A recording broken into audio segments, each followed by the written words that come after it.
Hallelujah. सब निकाले उस वचन को, अगर मिलता है उसमें आया परमेश्वर ने मुझे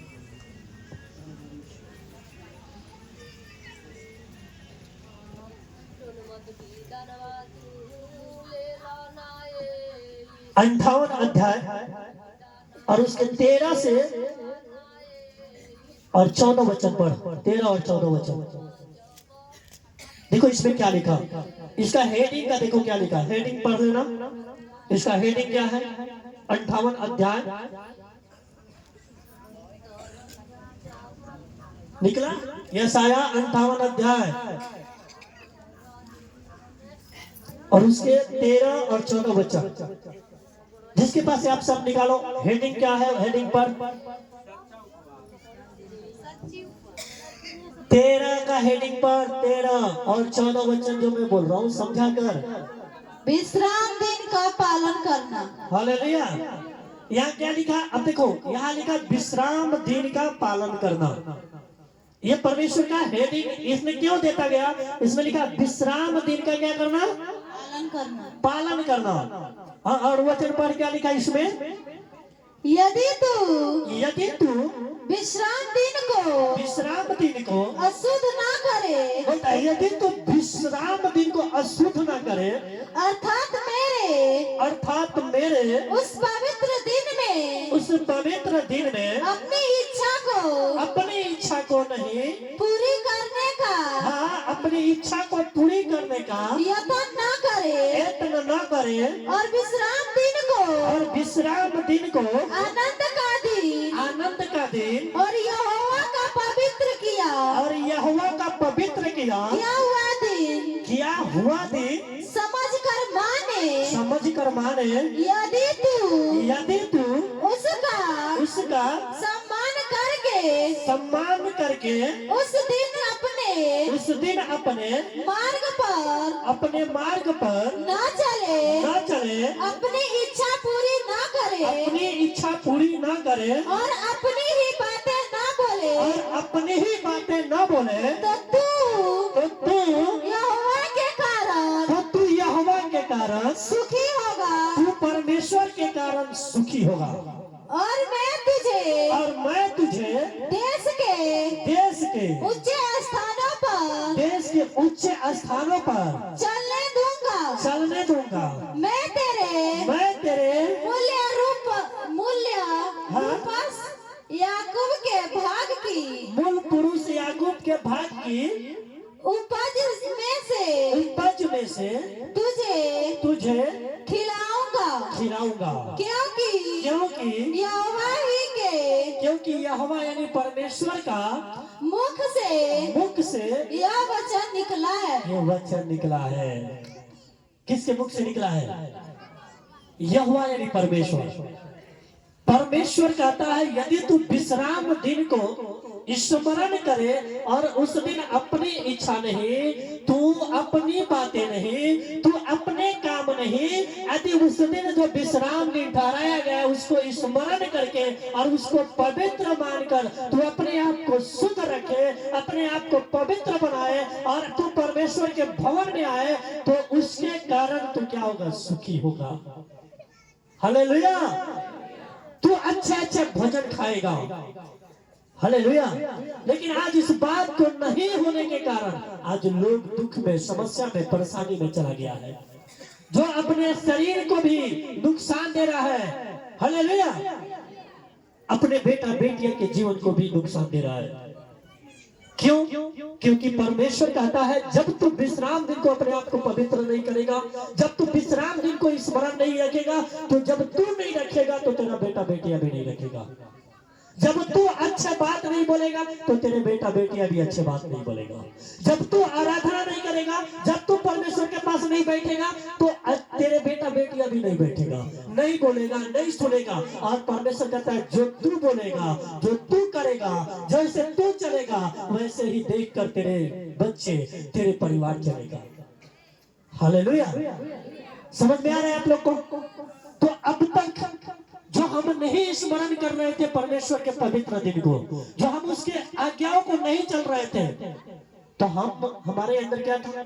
नशा था, बुराई था, बेविचार था, झगड़ा था, क्रोध था। हमारे अंदर जो है कि विधर्म था, मतवालापन था, लीला गिरा था। और ये इसलिए था क्योंकि हम ये सुनते थे, देखते थे, इस पे चलते देखते थे। और जैसे लोग चल रहा था, जैसे हमारे पुरखवाई चल रहा था, जैसे हमारे बाप दादाओं चल रहा था, वैसे हम भी चल रहे थे। क्योंकि हम विश्राम दिन को नहीं जानते थे। इसलिए नहीं जानते थे क्योंकि हमारे पुरखवाओं भी विश्राम दिन को नहीं जानते थे, विश्राम दिन को स्मरण नहीं करते थे। उस दिन वो परमेश्वर के पास नहीं बैठते थे, और इसीलिए वो नहीं बदले और हम भी नहीं बदल रहे थे। लेकिन अगर हमारे पुरखवाओं ने अगर उस समय प्रभु को जान लिया होता, उस समय परमेश्वर के भवन में बैठना पसंद कर लिया होता, स्मरण करना पसंद कर लिया होता, तो मेरे भाई मेरे बहन, मैं आपसे बताना चाहता हूँ, मेरे पुरखवाओं भी नशा छोड़ दिया होता, झगड़ा छोड़ दिया होता, बुराई छोड़ दिया होता। और जब वो छोड़ दिया होता तो हम भी सब बचे गए होते। हालेलुया। लेकिन उस समय की बात है जब उन्होंने नहीं जाना। लेकिन अब जब हम जान रहे हैं और आज से हम स्मरण कर रहे हैं, आज से हम ये फैसला ले रहे हैं कि हर संडे हम अपने प्रभु के भवन में जाएंगे, वहां बैठेंगे, उसके मुख से निकला हुआ बातों को सुनेंगे, तो मैं आपसे बताना चाहता हूँ, हमारा डर, हमारे ऊपर अगर परमेश्वर का डर है, जब हम स्मरण कर रहे हैं, तो ये डर हमारे पीढ़ी दर पीढ़ी चलता रहेगा। हम गाली नहीं देंगे। मैं आपसे बताना चाहता हूँ, मेरा बेटा बेटियां गाली नहीं देगा। हम नशा नहीं करेंगे, वो भी नहीं करेगा। हम बुराई नहीं करेंगे, वो भी नहीं करेगा। क्यों नहीं करेगा? क्योंकि परमेश्वर ने कहा है कि जैसा बाप वैसा बेटा, जैसा माँ वैसा दिया। जैसा माँ वैसी बेटी होती है और जैसा बाप वैसा बेटा होता है। अगर बाप अपने बेटे के सामने नशा करे, बुराई करे, गाली दे, तो मैं आपसे बताना चाहता हूँ, वो चाहकर भी अपने बेटा को बदल नहीं सकता। एक माँ अपने बेटी के सामने बुराई करे, गाली दे, झगड़ा करे, क्रोध करे, तो वो बेटी कभी बदल नहीं सकती। लेकिन जब वो माँ अपने देखती अपने बेटी के सामने अपने मुंह से गाली नहीं दे रही है, झगड़ा नहीं कर रही है, वो अपने सास ससुर की आदर कर रही है या अपने माँ बाप की आदर कर रही है, मैं आपसे बताना चाहता हूँ, जैसा वो देखेगा, जैसा वो संगत रहेगा, वैसा उस घर में रंगत आ जाएगा। Hallelujah, hallelujah. ये कौन बोलता? परमेश्वर कहता है। लेकिन आज लोग नहीं जाना, इसलिए नशे में चला। मैं भी नशा करता था, लेकिन मेरे भाई साहब, जब मैंने इस बात को जाना, मैंने नशा छोड़ा, बुराई छोड़ा, मैंने परमेश्वर के वचन के साथ चलना शुरू किया, मैं विश्राम दिन को मानना शुरू किया, और परमेश्वर मुझे बढ़ाना शुरू कर दिया, परमेश्वर मुझे सुख में रखना शुरू कर दिया। क्योंकि एक समय था कि मेरे दिन, हर दिन मेरा दुख में बीतता था, हर दिन मैं रोता था। क्योंकि जब मेरे को दुख था, मैं जानता हूँ मेरे जीवन में इतना तकलीफ था कि मैं आपसे बताना चाहता हूँ कि मैं यही सोचता था कि शायद मेरे जीवन में कभी सुख नहीं आएगा, शायद मेरे जीवन में कभी सुख लिखा नहीं है, शायद मैं कभी शांति में नहीं जीऊंगा, शायद मैं कभी अच्छाई नहीं देखने पाऊंगा। मैं रोता था एक पेड़ के पीछे जाके कहीं भी, क्योंकि मेरे बीमारी को देखकर मेरे दोस्त, मेरे यार, जो मेरे दोस्त यार थे, वो भी मेरे साथ छोड़ दिए थे, वो भी मेरे साथ बैठते नहीं थे, बातें नहीं करते थे। जानते क्यों? क्योंकि उनके घर वाले लोग ये बोलते थे, अगर तू उसके साथ जाएगा तो उसका बीमारी तुझे लग जाएगा, उसके ऊपर से शैतान तुझे ढलेगा, बीमारी तुझे ढलेगा। और इस डर के मारे जो मेरे दोस्त यार थे, वो मेरे पास नहीं आते थे, नहीं बैठते थे। मैं अकेले रहा करता था, हर जगह मायूस रहा करता था। मैं देखता था कि मैं रोता था किसी पेड़ के पास जाके, मैं एक बात सोचता था, शायद मेरे परमेश्वर मेरे जीवन में शायद लगा है कि मैं जी नहीं पाऊंगा, मेरे को शांति नहीं रखा है, आज मुझे कोई नहीं पुकार रहा है, आज मुझे कोई नहीं देख रहा है, आज मुझे कोई नहीं आज मुझसे प्रेम कर रहा है। लेकिन मेरे भाई मेरे बहन, मैं आपसे बताना चाहता हूँ, मैं अपने दुख के लिए बहुत दूर गया, बहुत मेहनत किया, जैसे लोग बोला वैसे करता रहा, लेकिन मुझे कोई नहीं शांति दिया, कोई नहीं मेरे दुख को देखा। लेकिन जिस दिन मैंने परमेश्वर को जाना, जिस दिन सच्चा प्रभु को जाना, मैंने जाना कि ये प्रभु है जो मुझे जीवन दे सकता है, मैंने स्मरण रखना शुरू किया, मैं हर संडे जाना शुरू किया। मैं आपसे बताना चाहता हूँ, परमेश्वर मेरे सुख को, जो मेरा दुख था मेरे सुख में बदल दिया। अगर मैं प्रभु को स्मरण नहीं करता, उस पवित्र जो दिन का स्मरण नहीं करता, अगर शायद मैं उस अपने ठेकेदार के बात को मान लिया होता, वो मुझे नहीं जाना चाहता था कि मैं चर्च जाऊं, वो नहीं चाहता था कि मैं प्रभु की आराधना करूं, तो मैं आपसे बताना चाहता हूँ, शायद मेरे जीवन से कभी दुख नहीं गया होता। लेकिन मैंने क्यों छोड़ दिया? मैंने एक कमेंट कर दिया, मैंने प्रभु के साथ कमेंट किया, मैं भले नून रोटी खाऊंगा, मेरे पास कुछ नहीं रहेगा, लेकिन फिर भी मैं अपने प्रभु का गुण गाऊंगा, मैं भले भीख मांग लूंगा, लेकिन मैं जानता हूं परमेश्वर कहता है कि मैं तेरे हाथ को लेने वाला नहीं देने वाला बनाऊंगा। लेकिन ऐसा मेरे अंदर था कि मैं परमेश्वर कुछ भी है, मैं तेरे लिए जीऊंगा, तेरे लिए मरूंगा। और ये परमेश्वर मेरा गवाह है कि हर क्षेत्र में मैं प्रभु को देखा हूं, हर क्षेत्र में मैं प्रभु को जाना हूं।